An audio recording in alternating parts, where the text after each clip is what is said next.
আসসালামু আলাইকুম এভরিওয়ান, কেমন আছেন? দেখতে দেখতেই চলে আসলাম দাউদকান্দি ব্রিজে। আসলে বাসে বসে ভিডিও করতে আমার খুব ভালো লাগে। যারা ঢাকায় খুব কম আসেন বা ঢাকা রোডে যাতায়াত খুব কম, আমি আশা করছি তাদের জন্য আমার এই ভিডিওটা। দেখেন, দাউদকান্দি ব্রিজটা খুব সুন্দর। এখান থেকে নদী বা চরের বাড়িঘরগুলি খুব সুন্দর দেখা যায়। দেখতে পাচ্ছেন, চরে খুব সুন্দর সুন্দর বাড়িঘর হচ্ছে। অনেক মানুষের বসবাস এখানে। বর্ষাকালে কানায় কানায় ভরে যায় এই নদী। আবার যখন শীত সিজন, হুডিন সিজন আসে, তখন আস্তে আস্তে চরগুলি ভাসা দেয়।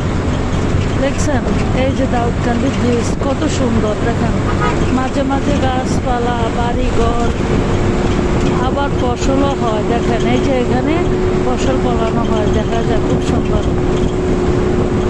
দেখছেন, এই যে নদীর দৃশ্য।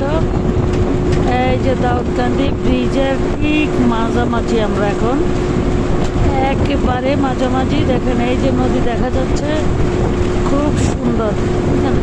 এক চাটে একদিক দিয়ে ঢাকায় গাড়ি ঢুকছে, আর এক দিক থেকে ঢাকা থেকে গাড়ি বের হচ্ছে। আমি ঢাকায় যাচ্ছি, আমার হচ্ছে অপোজিটে ঢাকায় গাড়ি বের হচ্ছে। দেখেন, নদীগুলি খুব সুন্দর। এই যে চলে আসলাম শেষ প্রান্তে ব্রিজের। এখন ব্রিজ থেকে বাসটা নামতেছে। দেখেন কত সুন্দর লোকেশন। ভালো লাগলে সবাই লাইক করবেন, শেয়ার করে পাশে থাকবেন। কেমন হলো জানাবেন।